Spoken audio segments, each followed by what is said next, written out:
I've been sitting here twisting this copper wire into a shape that I can shove up my nose.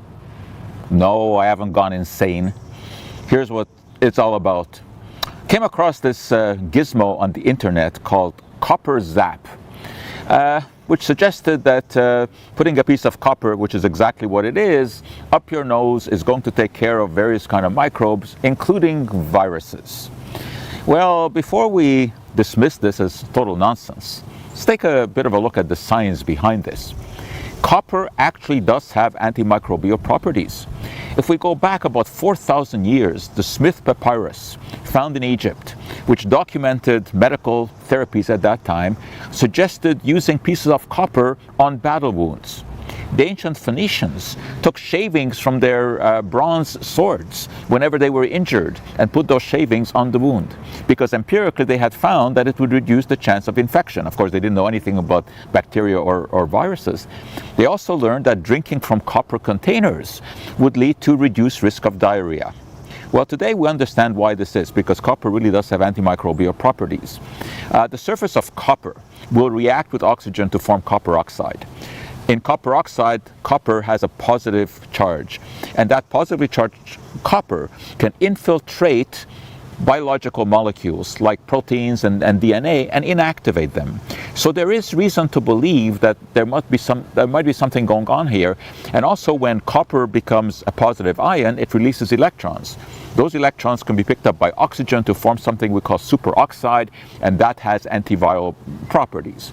So it's not totally outrageous to use copper as a disinfectant. In fact, in hospitals, they are now coating beds with copper, that is at least the frame of the bed, and IV poles and the little tables that they push over your bed when you're in the hospital, because any microbe that lands on copper surface is not likely to survive a long time.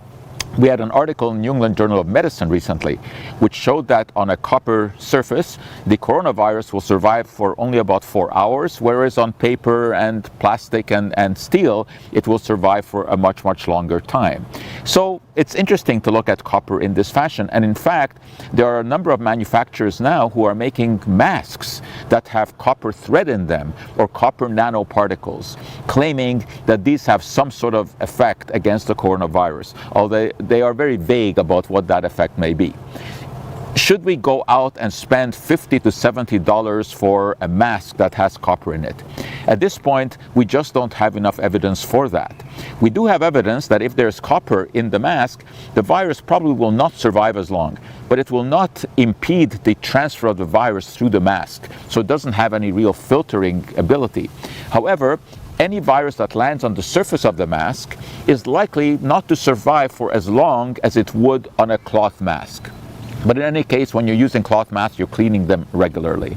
So until we have further evidence that it is worthwhile to invest a relatively large amount of money in one of these copper-infused masks, I think we can wait. I think it is important to wear any kind of mask when you go into a situation where there's a crowd, especially indoors, where the ventilation is somewhat questionable.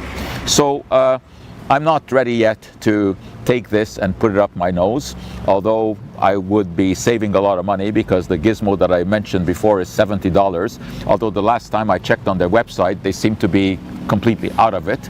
People, I guess, have bought it up. So I've been also asked an interesting question in connection with copper, whether or not drinking a Moscow Mule, which you traditionally drink from a copper mug, if that is going to help ward off the coronavirus.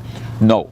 There is going to be no warding off the virus by drinking Moscow Mule, although it might make you feel a little bit better. But keep in mind, though, that alcohol is a known carcinogen. So you want to limit the amount of alcohol you drink, whether it's from a copper mug or from anything else.